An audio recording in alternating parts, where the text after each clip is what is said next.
नमस्कार। Political pitch में आप सभी लोगों का स्वागत है।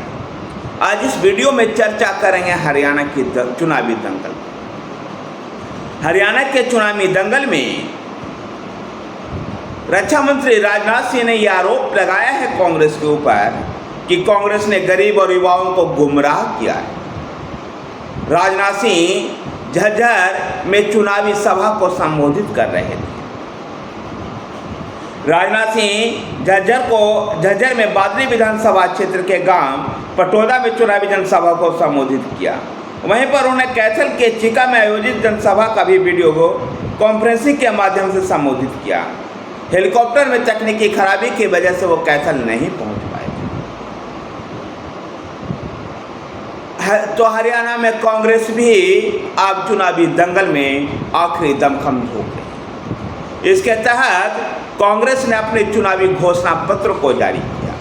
7 गारंटियों के बाद हरियाणा कांग्रेस में चुनावी घोषणा पत्र भी लेकर किया, जिसमें हरियाणा में नौकरियों में 33% आरक्षण महिलाओं को देने का वादा किया गया। लेकिन इस चुनावी घोषणा पत्र को जारी करते समय कांग्रेस की कलह सामने आई। चुनाव घोषणा पत्र बनाने की जो जिम्मेवारी थी गीता भुक्कल को दिया गया था। दिल्ली में जब इस घोषणा पत्र को जारी किया जा रहा था तो मंच पर कांग्रेस के राष्ट्रीय महासचिव कुमारी शैलजा और रणदीप सुरजेवाला की अनुपस्थिति, निश्चित रूप से ये जो अनुपस्थिति थी बहुत कुछ बयान कर रही थी। ये इस बात का संकेत था कि कांग्रेस के राहुल गांधी के इंटरफेयर के बाद भी हुडा से कुमारी शैलजा और सुरजेवाला की नाराजगी खत्म नहीं। जिस प्रकार से कुमारी शैलजा को टिकट वितरण में भी नजरअंदाज किया गया था, जिससे चुनाव प्रचार से लगातार कुमारी शैलजा दूर थी। असंध में राहुल गांधी के वो रैली में तो दिखाई दी, लेकिन मल्लिकार्जुन खड़गे की रैली में वो कहीं पर भी नजर नहीं आई। ऐसा माना जा रहा था कि राहुल गांधी के उस रैली में आने के बाद राहुल गांधी के हस्तक्षेप से कुमारी शैलजा चुनाव प्रचार अभियान को आगे गति देगी, लेकिन फिर से वो चुनाव प्रचार से दूर दिखाई दे रही है और चुनाव घोषणा पत्र जारी करते समय भी शैलजा की अनुपस्थिति इस बात को बयान कर रही है। इसको लेकर के हरियाणा कांग्रेस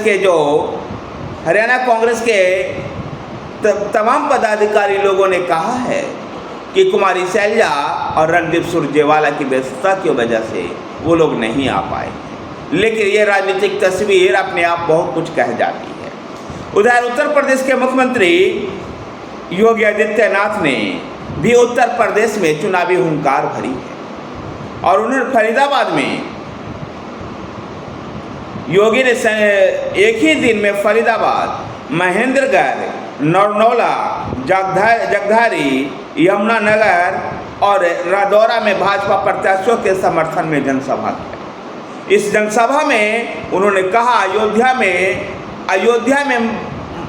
अयोध्या में मंदिर बन के तैयार हो गया है, अब मथुरा की बारी।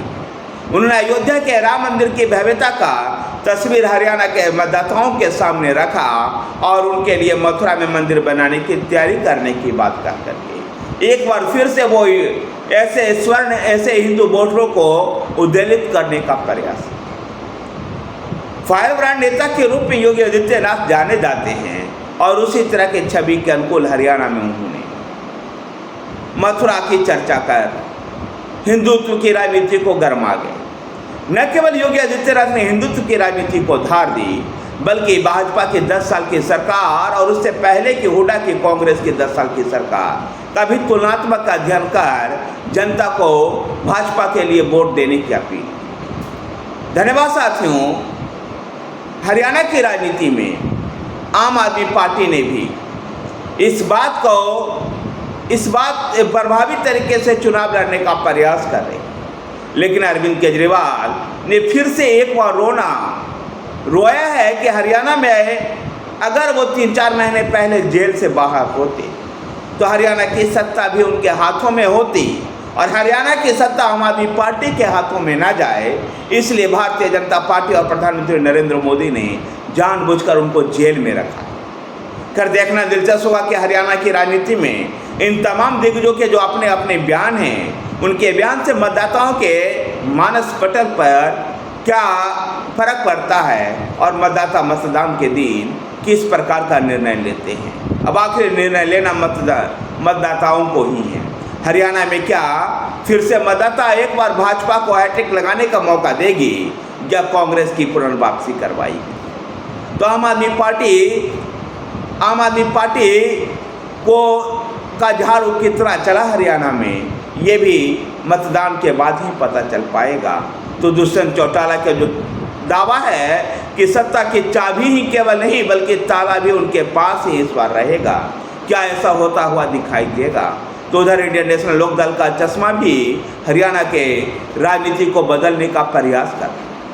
धन्यवाद साथियों, वीडियो को लाइक कीजिए, शेयर कीजिए, हमारे साथ बने रहने के लिए हमारे चैनल पर को सब्सक्राइब कीजिए। धन्यवाद।